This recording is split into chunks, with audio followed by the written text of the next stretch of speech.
Mob justice আপনার দৃষ্টিতে কি? প্রথমত এটা স্বাধীনতার পর থেকে চলে আসছে, আর এটা ধারাবাহিকভাবে জ্যামিতিক হারে বেড়েছে। সেই আওয়ামী লীগ সরকার, খন্দকার মোশতাক এবং পরবর্তীতে যারাই ক্ষমতা এসেছে, কোনো রেজিমই মব জাস্টিস হয়নি কেউ বলতে পারবে না। এখন এটি নিয়ে কোন আমলে কত বেশি হয়েছে কম হয়েছে সেটা বলা যেতে পারে, কিন্তু সবচেয়ে বড় ব্যাপার হলো যে কতগুলো মব জাস্টিস যেমন বাংলাদেশে খুব ল্যান্ডমার্ক হয়ে আছে। যেমন ডক্টর কামাল হোসেনের উপর আক্রমণ, দুইবার আক্রমণ হয়েছে। উনি যখন গণফোরাম করলেন তখন একবার, আবার 18 সালে একবার আক্রমণ হয়েছে। কাদের সিদ্দিকের উপরে তাকে পিটিয়ে এই ড্রেনের মধ্যে ফেলে দেওয়া হয়েছিল। তো এরকম ঘটনা আওয়ামী লীগ জমানাতে হয়েছে। তারপরে যে সচিবালয়ের কর্মকর্তাকে উলঙ্গ করে শাহবাগে সেই ঘটনা ঘটছে।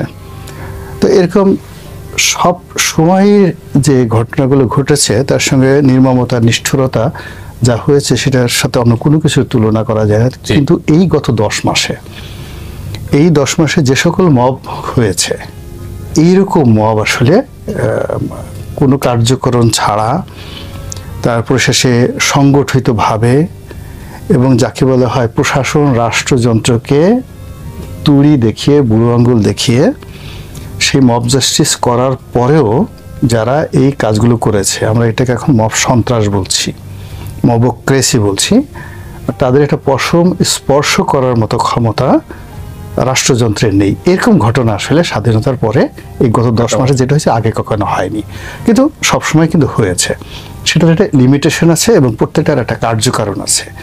এই কারণে এটা হয়েছে, এই কারণে এটা হয়েছে। এখন তো সিদ্ধান্ত বদল হয় মব জাস্টিসের মাধ্যমে। মানে মূল ব্যাপার হলো যে এখন যা কিছু হচ্ছে এটার সঙ্গে যেটা হচ্ছে সেটা হলো রাষ্ট্রের নিয়ম কানুন, রাষ্ট্রের কালা কানুন, তারপরে এটার সঙ্গে চাঁদাবাজি, এটার সঙ্গে আইন কানুন প্রণয়ন, নতুন আইন তৈরি করা, এটার সঙ্গে আইন বাতিল করা, এটার সঙ্গে সুপ্রিম কোর্টের একজন বিচারপতির পদত্যাগ করা, বিচারপতিদের পদত্যাগ করা এবং নতুন কিছু করা।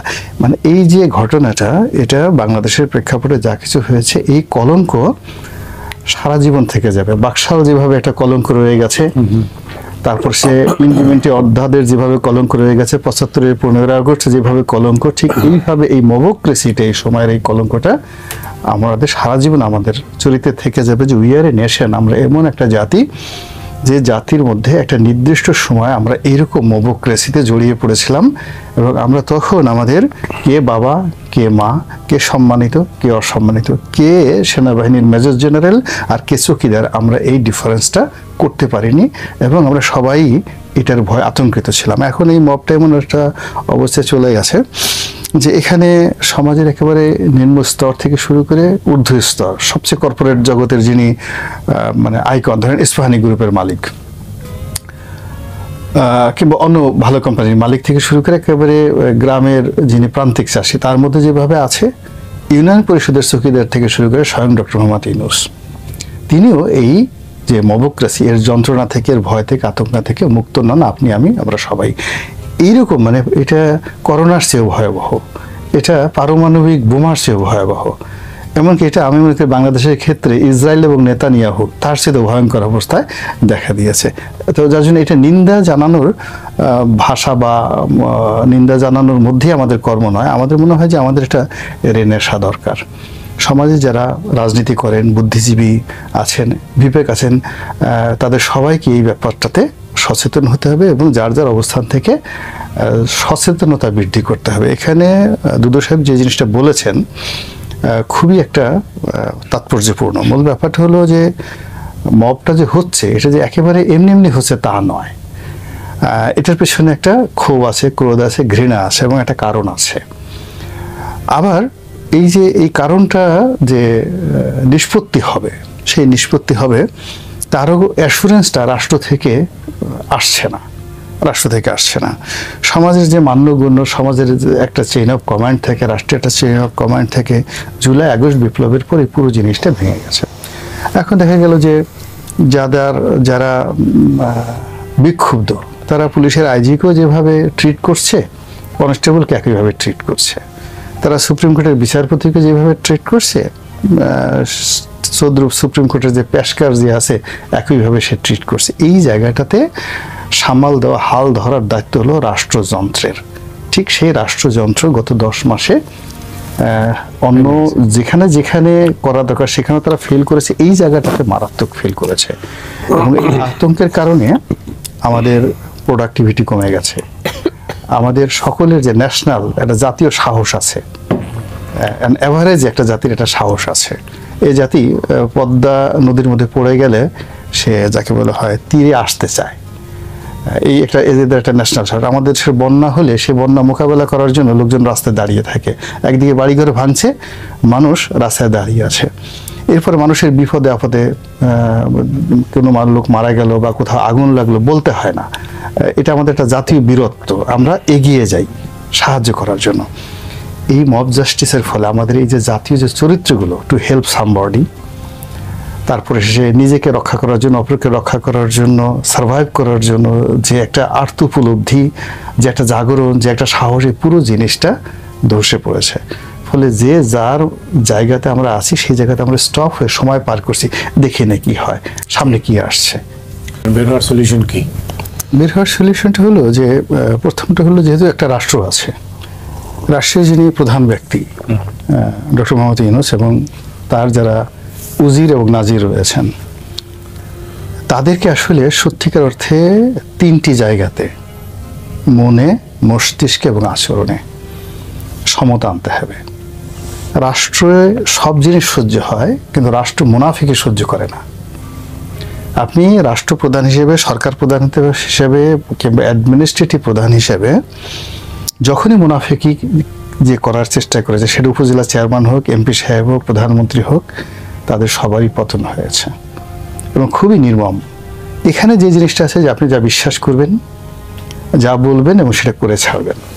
তো সেই জায়গাটিতে এখন ওনাদেরকে আসতে হবে, যে মবের যে জায়গাটা এবং আইন শৃঙ্খলার যে জায়গাটা, সেখানে যদি ডক্টর মোহাম্মদ ইউনূস স্বয়ং হন, তারেক রহমান সাহেব স্বয়ং হন, জামাতের আমির স্বয়ং হন, এক চুল ছাড় নেই। এই জায়গাটাতে যদি তারা শক্ত করে দাঁড়াতে পারেন, এটা আমার কাছে মনে হয় যে ঘণ্টাখানেকের বিষয় বাংলাদেশের এই জায়গাটা। কিন্তু যদি এটা আওয়ামী লীগের জন্য একরকম হয়, বিএনপির জন্য একরকম হয়, জামাতের জন্য একরকম হয়, সেনা সদস্যদের জন্য একরকম হয়, মতিউর রহমানের জন্য একরকম হয়, গোলাম মোল্লা রনির জন্য একরকম হয়, তাহলে এটা হবে না। এই জায়গাটা মানে রাষ্ট্রের হাতে এত ক্ষমতা, এত এখনো পর্যন্ত এত অন্তর্নিহিত ক্ষমতা, যেটা বলার মতো না। সেই ক্ষমতা দিয়ে এটা ঘণ্টাখানেকের বেশি লাগবে না। এইগুলো এক। 2 নম্বর হলো যে আমাদের এই যে সমাজের যে জায়গাগুলো আছে, সেই জায়গাগুলো খুব দ্রুত করতে হয়। যেমন ধরুন নুরুল হুদা, তারপর শেষে হাবিবুল আওয়াল, রকিবুল হুদা, এই মানে হয় কি, যখন শেখ হাসিনার পতন হলো, অন্তত পক্ষে রাষ্ট্র ক্ষমতা যারা থাকবেন তাদের 48 ঘন্টার পরিকল্পনার মধ্যে যে বিষয়গুলো দরকার ছিল, সেটা হলো কিছু মানুষকে নিরাপত্তা হেফাজতে নেওয়া এবং ইমিডিয়েটলি গ্রেপ্তার করা। এর কারণ হলো যে বুঝতে হবে যে মানুষের 2014, 18 এবং 24-এর নির্বাচন দ্বারা এই জাতি যত ক্ষতিগ্রস্ত হয়েছে, in person, as a nation এবং অ্যাজ এ হোল, তো এই সংক্রান্ত যারা জড়িত তাদেরকে গ্রেপ্তার করতে হবে। এবং এটা যদি সেই 24 ঘন্টার মধ্যে এই কাজটা করতেন, তাহলে কিন্তু এই সমস্যাটা ওনার হতেন এবং উনিও নিরাপদ বোধ করতেন। যাকে গ্রেপ্তার করা হয়েছে, যাকে জুতো পিটা করা হয়েছে, নুরুল হুদা সাহেব, তিনিও ওটাই আশা করেছিলেন যে 24 ঘন্টার মধ্যে তাকে গ্রেপ্তার করা হবে। কেন করা হয়নি? মানে যারা রাষ্ট্র পরিচালনা করবে তারা এই জিনিসটা তাদের মাস্টার প্ল্যানে আনতে পারেনি। এরপর ধরুন এখনো কতগুলো ক্ষোভ রয়ে গেছে। যেমন ধরুন পুলিশের অন্তত 30 থেকে 35 জন কর্মকর্তা ছিল, যাদের চেহারা, সুরত, কথাবার্তা, বডি ল্যাঙ্গুয়েজ 15 বছর যাবতে জাতিকে ভীষণ রকম ডিস্টার্ব করছে। তারা কিন্তু সবাই পালাই গেছে অথবা পালিয়ে আছে। অথচ রাষ্ট্র যদি চাইতো 24 ঘন্টার মধ্যে কিন্তু তাদেরকে আটকাতে পারত, মোরলেস। এখন বেনজির আগে পালিয়ে গেছে, কিন্তু এরপর তারও অনেকজনকে পালিয়ে রয়ে গেছে, সেটা করেনি। তো কয়দিন তো সরকারই ছিল না।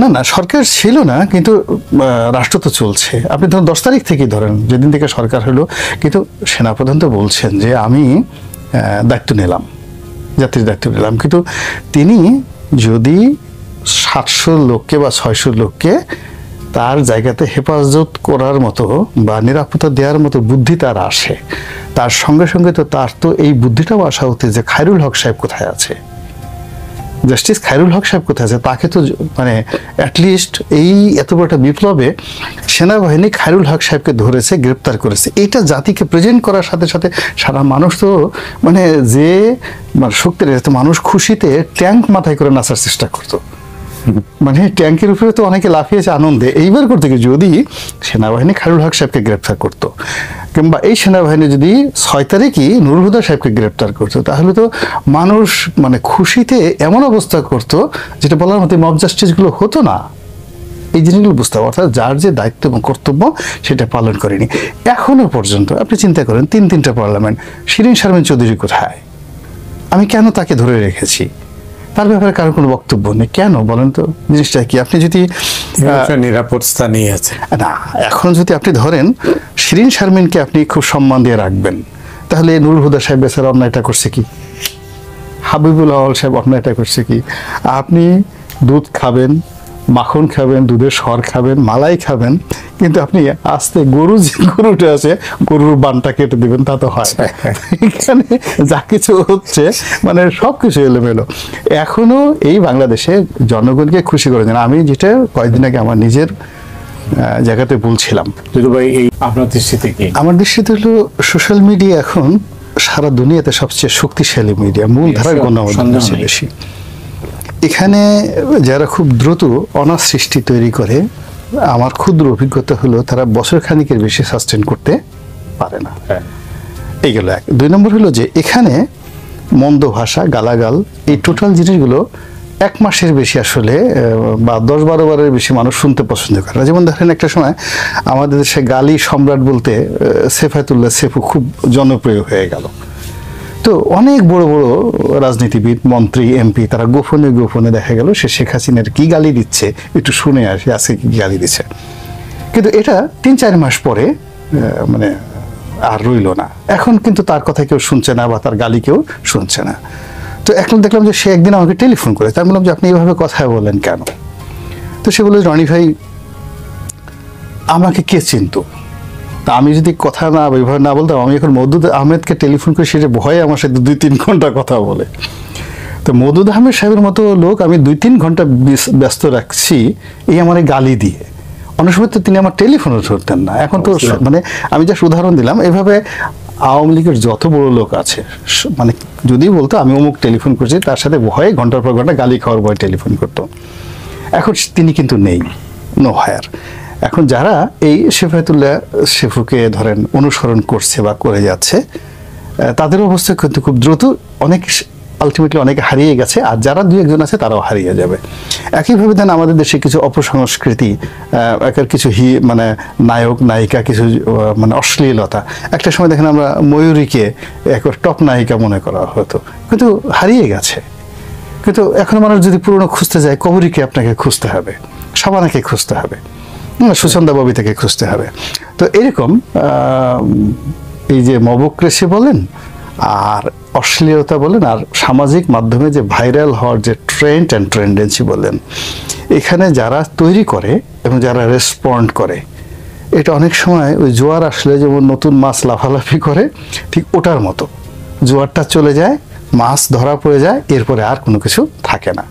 তো it's not the reality. Reality হলো যে এক সময় এই সোশ্যাল মিডিয়াও হয়তো থাকবে না, যেভাবে আজ থেকে 10 বছর আগে সোশ্যাল মিডিয়া ছিল না, কিন্তু মূল ধারার আপনার কলম কাগজ যে ট্র্যাডিশনাল যেটা, এটা কিয়ামত পর্যন্ত থেকে যাবে। এবং এই যে সামাজিক মাধ্যমে যারা মেধা এবং মননশীলতা নিয়ে কাজ করেন, তারা কখনো হারাবেন না যদি এই সোশ্যাল মিডিয়া কখনো ইনঅ্যাক্টিভ হয়ে যায়। কখনই বাংলাদেশে সরকার যদি চায় যে এখন ইউটিউব চলবে না, ফেসবুক চলবে না, চীনের মতো সবকিছু চলবে, তাহলে দেখবেন যে যারা এই সময় হিরোগিরি করছে তারা কেউ টিকবে না। সোশ্যাল মিডিয়া কিন্তু অনেক ভালো খবরও দেয় না, ওই তো বলছি যে ওটা রুচি আভিজাত্যের উপর নির্ভর, কিন্তু এই ভালো যে খবরটা দিচ্ছে তার সাথে সাথে মন্দ খবরটা তো আমাদেরকে অনেক বেশি ক্ষতিগ্রস্ত করছে, ওটার কথা বলছি। তাই এখানে আমি মানে কি করা উচিত সেটা আমি বলছি যে যদি এই জায়গাটাতে ধরেন যে মন্দ কাজ করছে তারও তো একটা মেধা আছে, তো সে যদি এটা মাঝামাঝি জায়গায় থাকে, পরবর্তীতে দেখা গেল সে সব জায়গাতে ইচ্ছা করলে আপনার পত্রিকায়ও লিখতে পারবে। তো এখন আমি যদি গোলাম মোল্লা রনি হিসেবে আপনার পত্রিকায় এটা লেখা লিখি, ইউ উইল বি হ্যাপি। কিন্তু আপনাকে যদি শেফায়েতুল্লাহ শেফু একটা লেখা পাঠায়, আপনি কি ছাপাবেন বলেন? আপনি তো ভয়েই তো ছাপাবেন না, আপনার রুচির নেমে যাবে, সব কিছু হয়ে যাবে। এখন আপনাকে যদি নায়ক আলমগীর আপনার সঙ্গে আসে, একটা ছবি তুলে এবং দেখাই, উইল বি হ্যাপি। কিন্তু কোনো কারণে যদি আপনার সাথে হিরো আলমের একটা ছবি থাকে, আপনি বিশ্বাস করেন এক সপ্তাহ আপনি ঘুমাইতে পারবেন না, ছবিটা তুললো থেকে। আপনি দেখুন ওই যে এখন শফিক আছে, যে এখন প্রধান উপদেষ্টার যে প্রেস সচিব, এই ভাইরাল হয়ে গেছে, সে কোন আমলে একটা সেলফি তুলছে হিরো আলমের সঙ্গে, এখন সেটা নিয়ে তাকে রীতিমতো সামাজিক মাধ্যমে তুলোধুনো করা হচ্ছে। তো ইট মিনস যে সব হিরো নয়। আপনি যেভাবে সব খবর নয়, সব মিডিয়া নয়। যার জন্য এখানে যে একটা মাঝামাঝি জায়গাতে থাকা যায়, কোনো অবস্থায় মানুষ হারিয়ে যায় না। এই যে আমরা রাজনীতি করি, আওয়ামী লীগ, বিএনপি, এই দুটো রাজনৈতিক দল, জাতীয় party, all on a sudden কোথা থেকে আসে এত শক্তিশালী, এত ক্ষমতা, তাদের দাপটে আমার কাছে মনে হয় হায় রাজনীতি এ কি করলাম, ও মাই গড। 1 বছর 2 বছর 3 বছর পর আর তাদের কোনো দেখা সাক্ষাৎ নাই। সেই অনেক ধন্যবাদ রনি। দুদু ভাই, আমি একটু রাজনীতির খবর কি, একটা নির্বাচনের জন্য আমরা জাতি প্রস্তুত হচ্ছে, অনেক আতঙ্ক আছে, অনিশ্চয়তা আছে, বিশ্বাস সন্দেহ আছে। 3 তারিখ নিয়ে, সময় নিয়ে, যদিও লন্ডন বৈঠকের পরে একটা স্বস্তি ফিরে এসেছে রাজনীতিতে, এসব মিলিয়ে মুরাদাকে আপনি কিভাবে দেখছেন পরিস্থিতি? আসলে আমার কাছে মনে হয়েছে যে কাজটি 90 দিনের মধ্যে সাংবিধানিকভাবে আমাদের দৃষ্টান্ত আছে 90 পরবর্তীতে, জি একাধিকবার হয়েছে। তো সেই সময়ের মধ্যে কথা আছে না, যে সময় 1 ফোর, অসময় 10 ফোর। যে কাজটি মানে এখনো পর্যন্ত আমি নিজে রাজনীতিবিদ হিসাবে, রাজনীতি সহকর্মী হিসাবে আমার কাছে মনে হয়েছে, বারবার মনে হয়েছে, যখন মানুষ আমাকে জিজ্ঞাসা করে